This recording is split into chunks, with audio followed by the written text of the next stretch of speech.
রাগ হলে আমার উপরে রাগ দেখিয়ে লাভ নাই। তুমি যদি তোমার দাদা দিদির দলকে ভালোবাসো আর তার বিরুদ্ধে বললে যদি তোমার রাগ হয়, আমি আমার কোরআনকে ভালোবাসি, আমার কোরআনের বিরুদ্ধে যে বলবে তার উপরে রাগ হবে।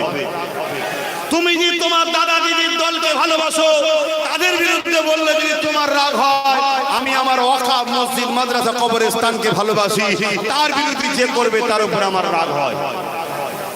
কোন এমন মুসলমান আছে যে কোরআনের দুশমনকে ভালোবাসে, কোরআনের বিরুদ্ধে গিয়ে তারপরে সে বলবে আমি ঈমানদার আছি?